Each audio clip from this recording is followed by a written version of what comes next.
2024 में क्या होने वाला है, ऐसा हम इसलिए पूछ रहे हैं क्योंकि लोकसभा चुनावों में अभी करीब करीब 1 साल का वक्त बचा है, लेकिन उसकी सुगबुगाहट अभी से ही शुरू हो चुकी है। तमाम सियासी पार्टियां अपनी रणनीति को आखिरी रूप देने में जुट गई हैं और सबसे ज्यादा हैरानी की बात यह कि तमाम सियासी दिग्गज एक ही लाइन पर खड़े दिखाई दे रहे हैं और यह लाइन है हार्डकोर हिंदुत्व की। आप ये रिपोर्ट देखिए और समझिए कि कैसे देश के सबसे बड़े सूबे की सियासी पार्टियां अभी से राम राम की रट लगा रही हैं। बजरंग बली की, बजरंग बली की।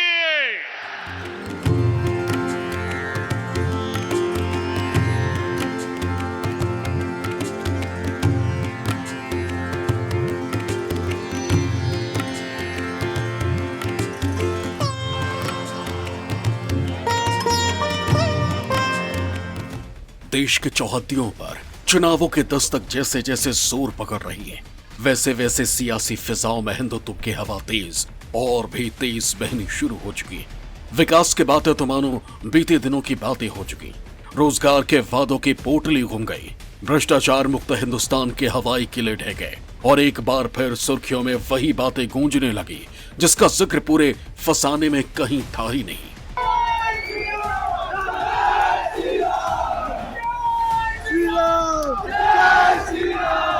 क्या सत्ता के सूरमा और क्या विपक्ष के बहादुर, सबके सब एक साथ धर्म के सबसे बड़े ध्वजवाहक बनने को बेचैन हैं।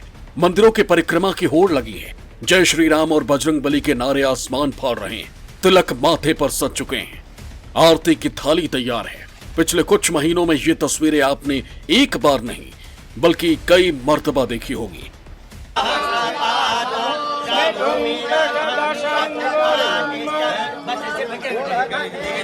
आगे सामने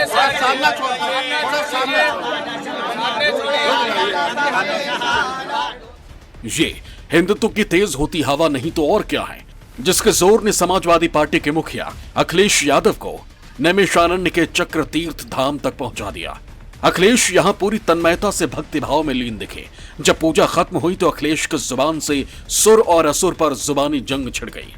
मैं यही कह सकता हूं, असुर वही हैं जो अत्याचार करते हैं, असुर वही हैं जो अत्याचार कर रहे हैं। सर, इस प्रदेश में क्या हो रहा है? जेल में हत्या, फिर जेल में हत्या, कचहरी में हत्या और प्रेस के सामने हत्या। कोई प्रेस बन करके आ रहा है वो हत्या कर रहा है, कोई वकील बन करके आ रहा है वो हत्या कर रहा है। क्या यही उत्तर प्रदेश का लॉ एंड ऑर्डर है? नैमिषारण्य से तो अखिलेश के मंदिर मंदिर परिक्रमा का मात्र प्रारंभ हुआ। अगले कुछ महीनों में वो यूपी के हर उस तीर्थ स्थल का दौरा करेंगे जिसे बीजेपी के चुनावी एजेंडे में कर्म भूमि और धर्म भूमि दोनों का दर्जा हासिल है। खबर है कि नैमिषारण्य के बाद अखिलेश अयोध्या में भव्य निर्माण की आखिरी मुकाम पर पहुंच चुके रामलला के दर्शन करेंगे। इसके बाद वो प्रधानमंत्री नरेंद्र मोदी के गढ़ काशी विश्वनाथ धाम भी पधारेंगे। इतना ही नहीं, बताया यह भी जा रहा है कि अखिलेश के कृष्ण नगरी मथुरा जाने का भी प्लान तैयार है। यानी समाजवादी पार्टी बीजेपी के भगवा एजेंडे पर ताल ठोकने के लिए तैयार हो चुकी है। समाजवादी पार्टी उत्तर प्रदेश के प्रत्येक जिले में कार्यकर्ताओं का परीक्षण शिविर लगाएगी।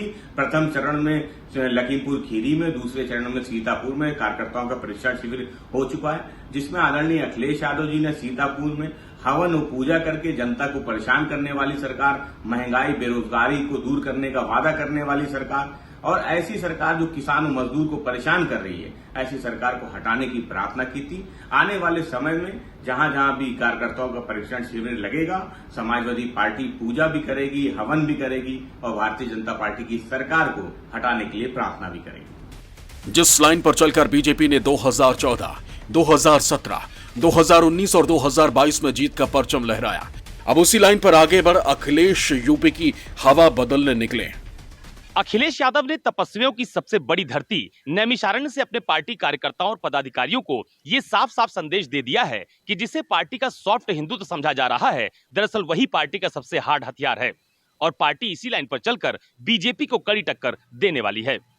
नफरत विघटन के नाम पर देश में महंगाई बेरोजगारी चरम पर है और लगातार लॉ एंड ऑर्डर के मामले में उत्तर प्रदेश पूरी तरीके से फेल है। और मुख्य विपक्ष की भूमिका होने की वजह से अखिलेश यादव जी भारतीय जनता पार्टी की पिच पर मत खेलें, उनको यही कांग्रेस पार्टी सलाह देगी, बल्कि नफरत और बंटवारे की जो ये राजनीति है इससे बाहर निकलकर विकास परक, मुद्दा परक राजनीति में खुल के सामने आना चाहिए। उत्तर प्रदेश में किसी भी राजनीतिक दल के नेता को जाना सभी जगह चाहिए। और जहां तक इस बात को जो चला रहा है मीडिया के सॉफ्ट हिंदुत्व पे अखिलेश उतर आए, अब हिंदुत्व के तमाम अयोध्या मथुरा काशी जाएंगे, इन चीज़ों में कुछ रखा नहीं। देखिए, लोग और जनता समझदार है और 2024 के चुनाव से पहले कितने भी इस तरह के कर्म दिखावे के लिए कर लिए जाएं, जनता 2024 के चुनाव में आदरणीय मोदी जी, आदरणीय योगी जी के नेतृत्व में 80 के 80 लोकसभा पे भारतीय जनता पार्टी का विजय परचम फहराने जा रही है।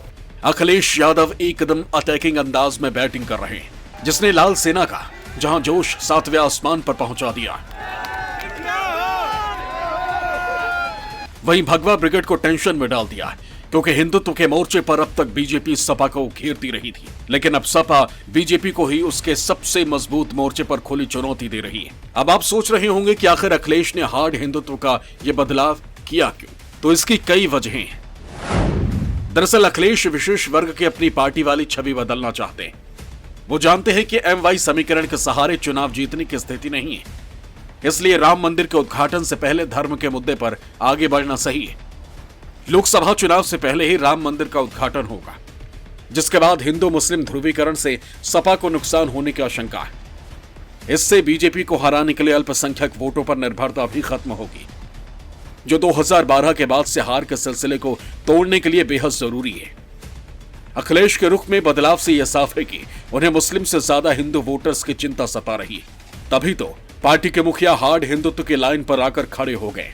ऐसे में सवाल यह भी उठ रहा है कि सपा के इस राजनीतिक प्रयोग से कहीं मुस्लिम मतदाता खिसक तो नहीं जाएंगे। अखिलेश को मंदिरों में जाने से क्या मिलेगा, और क्या अखिलेश सॉफ्ट हिंदुत्व के लिए अपनी पार्टी को सियासी मजबूती दे सकेंगे?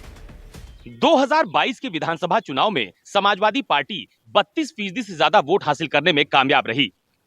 रिपोर्ट्स के मुताबिक सूबे में मुस्लिम वोटर्स में 80% से ज्यादा वोट समाजवादी पार्टी को मिला। फिर भी ये लोग मिलकर बीजेपी को सत्ता में वापसी से नहीं रोक पाए। अब समाजवादी पार्टी की ये कोशिश है कि अंबेडकर वादियों और लोहिया वादियों को एक मंच पर लाकर 40 से 45% वोट हासिल किया जा सके। सवाल यह है कि क्या अखिलेश बीजेपी को हिंदुत्व के मोर्चे पर चुनौती दे पाएंगे, क्योंकि 24 के चुनाव से पहले राम मंदिर पूरा होने वाला है। ऐसे में क्या अखिलेश उससे पहले बीजेपी के सामने हिंदुत्व की उससे भी बड़ी और हार्ड लाइन खींच पाएंगे? और एक सवाल इस बात का भी है, जिस हिंदुत्व के रथ पर अखिलेश आगे निकले, क्या वो यूपी की जनता के दिल में अपनी जगह बना पाएगा? लखनऊ से अशोक तिवारी, न्यूज़ 24।